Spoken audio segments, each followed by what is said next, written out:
I'm Linda Elsigard, founder of the LDN Research Trust. It has been my honour to interview LDN researchers, prescribers, pharmacists and patients from around the world for many conditions. Thank you for joining us. This evening I'm joined by Dr. Patrick Callas from Canada, who's a LDN prescriber. And thank you for joining us, Patrick. Thanks for having me, Linda. Now, I've spoken to you before, and really exciting news, you're about to move. Would you like to tell us where you are at the moment and where you're moving to? Absolutely. So I practice on a little island on the west coast of British Columbia in Canada, a little community of 10,000 people, although most of, well, I shouldn't say most, but a large amount leave now that winter is on us. They all go further south, so the population's a bit smaller at the moment. I practiced here in my own clinic that I set up for 4 years since I graduated from school as a naturopathic doctor. And I'm making a big change, my wife and I, at the end of this year.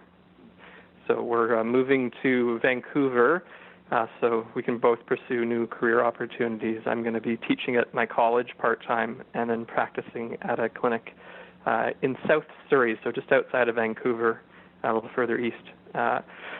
With some of my colleagues there called Medica Group. Wow, interesting times for you. Mm-hmm. You're going to be busy, and I can quite understand people wanting to move because I believe Canada can be very, very cold in winter. Yes, we tend to flee south to the U.S., Mexico, and other places. Although, given the recent election results, I wonder if some Canadians might skip over the U.S. for at least 4 years, but we won't go into that. Well, depends if there's a wall built as well, doesn't it? So, well, we're looking forward to one built between us and them.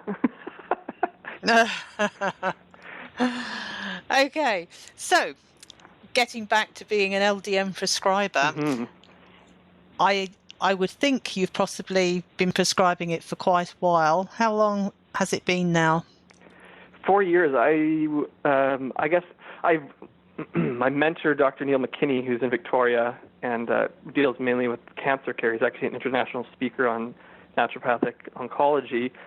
I've sort of been at his side and was his mentee working under him for a couple of years. So I was on the sidelines right from after I graduated in September 2012, and then I got my prescriptive license I guess near the end of 2012. So ever since I've had my license, I've been prescribing LDN. So for almost 4 years, sort of 3.5 years. Mm-hmm. Yeah. And would you say you have treated more cancer patients than autoimmune, or has it been a mixture?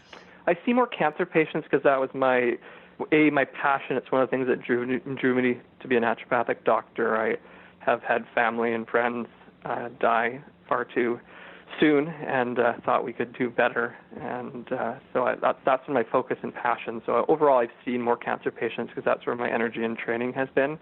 Can't think of the exact amount, dozens anyway. No. Yeah. Well, what cancers have you treated, and how have you gone about treating them, and what has the results been? It's a big topic because it depends where they are in treatment, but I've seen a very wide variety of cancers, colon, breast, cervical, lots of prostate recently, several different blood cancers, lymphomas, leukemia, and all ages. I haven't seen so many children. Most of my patients with cancer are 50 to 70 years old, but I've seen quite the range and variety of them. And to two different broad categories. Either I'm supporting chemotherapy, radiation, or surgery through medical system or medical doctors, or I am providing care, only naturopathic care to people who don't have those options or done with those options or really don't want to pursue chemo, radiation, or surgery. But it is our stance that we always encourage that if those options are available and have good, are promising for that specific cancer, then we do encourage them to take that option. But it's mainly supportive, and it's, the trick with naturopathic medicine is that I also do use many other treatments to support where the cancer patients are at. Mm-hmm. I mean, we know that LDN isn't a standalone treatment. I mean, it's a great adjunctive treatment. What other? Yes. What other? I was going to say remedies. What other? We say that in the office, but we're not supposed to say it on the air or otherwise, right? But yes, the supports, the natural supports. Yeah. What do you use?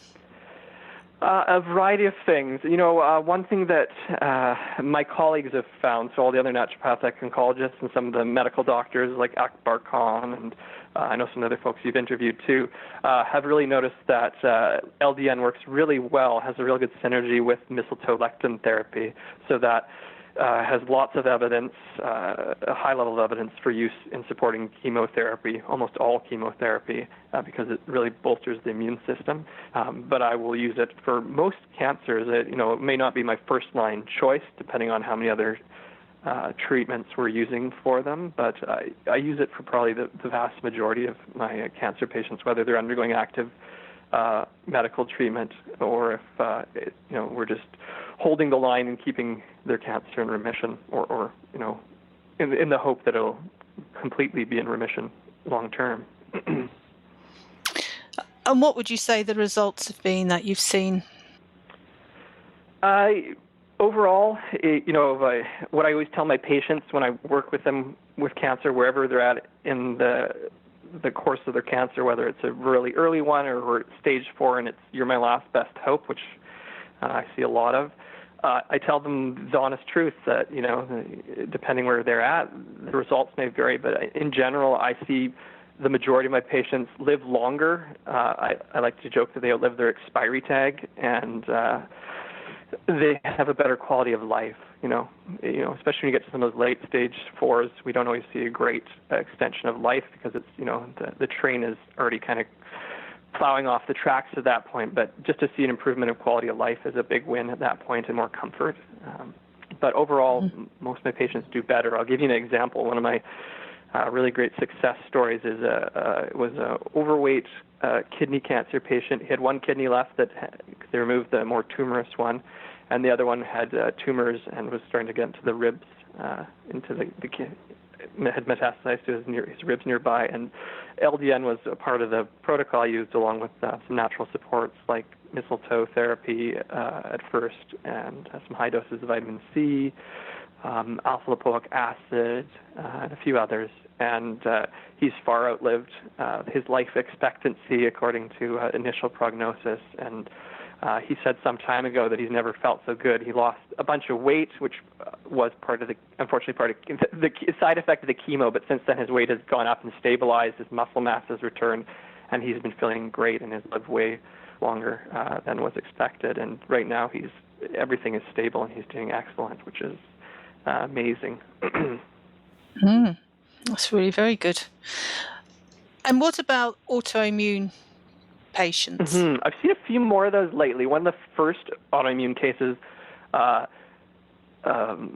was one of the best, which really kind of, I've read the case studies and heard what colleagues had to say, but it's always good to see something firsthand as a new doctor. And it was for a middle-aged woman with ulcerative colitis, had, even from my perspective, from natural supports, had tried most everything and not had much response. And the only thing that she took from my first visit was doing the LDN, and she went from she was underweight, she couldn't work very well because just low energy, and she couldn't absorb anything. Her list of foods that she could tolerate was shrinking because they just all were causing her digestive irritation more and more, and she was losing weight, energy, and hope. And she didn't follow up for a while with me, and when we got in touch again, I think it was just under 3 months, and she had put on 12 pounds. She had eaten foods she hadn't eaten in years, and she was feeling better than she had in years.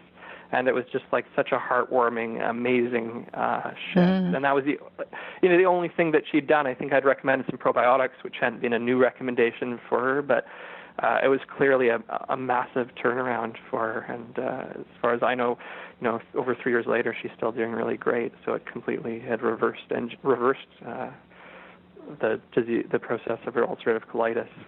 But I don't see that much irritable bowel disease here. I have seen a few cases of rheumatoid arthritis. One I just saw again recently, and it was really happy news in the summer. She's late 30s. Her and her husband were trying to get pregnant with their first child, and so she was trying to get off methotrexate over about a year ago. And with the LDN and a few other natural supports, we managed to get her in a stable enough place that she was able to withdraw the methotrexate, and of course, totally not something that could be taken if you're trying to get pregnant.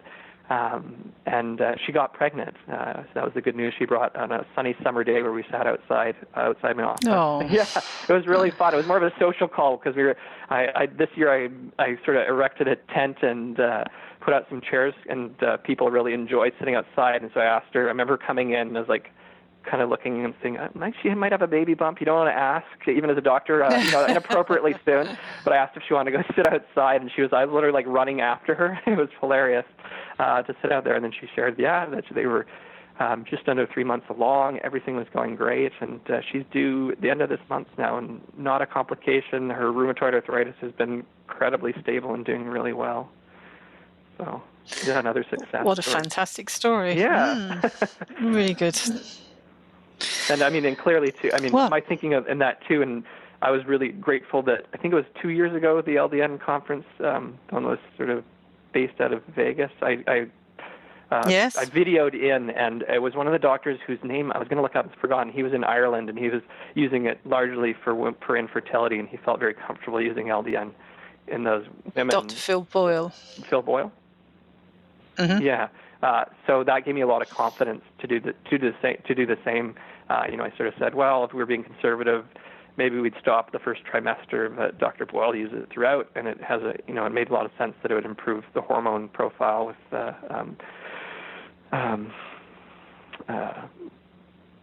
endorphins and other pieces that are being upregulated with it. And clearly it was, in my mind anyway, a positive contributing factor in this case.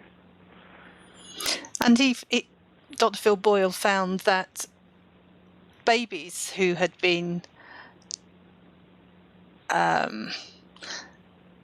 or their mothers had been using LDN before and during breastfeeding, that when the babies were born, they were a better weight, they had less infections, they were more content, and generally happier babies than those that weren't taking LDN. So that was quite interesting. Yeah, my mother would have been happy with me because apparently I was a crier. Oh, wow.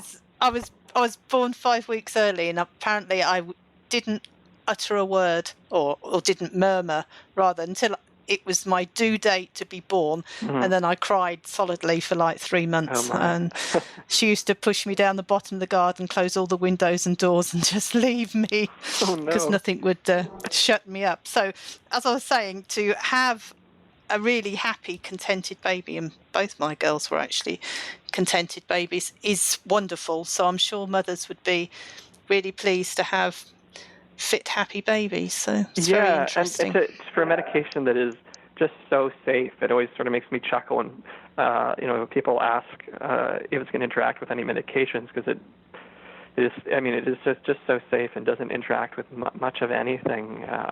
There's always a few possible exceptions, and even if you look at the possible side effects, most of those are really based on the higher dose that was used for alcohol and heroin withdrawal, which is such a higher, different dose. So most practitioners and patients should both feel very comfortable taking it even during pregnancy.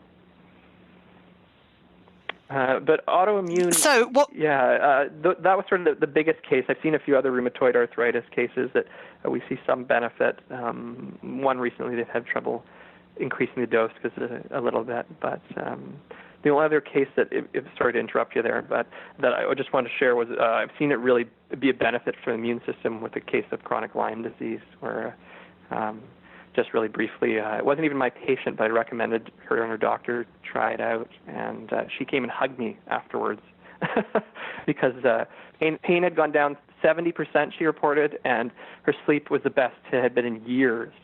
Years. She said she was waking up laughing,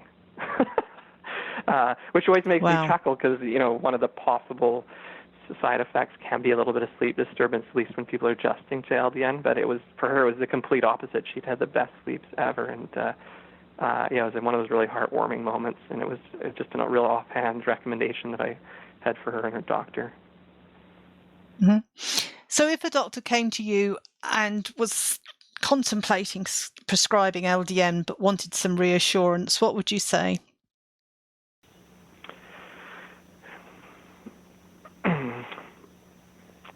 I would certainly say, just go check out the resources and look at the case studies. Look at the LDN Research Org's website, the case studies, the huge and growing amount of interviews that you're doing, like with me, to add some confidence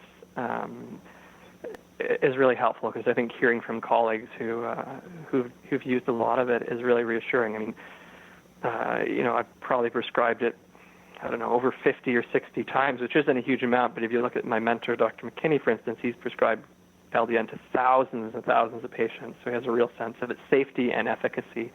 And so I think that's what I would say to them. Just look at the growing resources and rely on the good opinion of your colleagues and what we've seen in many, many case studies.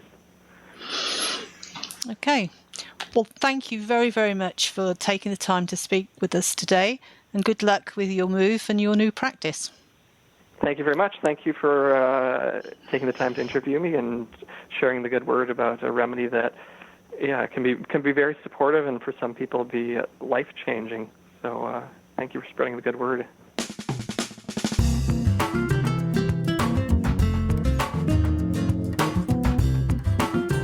Do you have LDN experience to share? If so, please email me, linda@ldnrt.org. I look forward to hearing from you.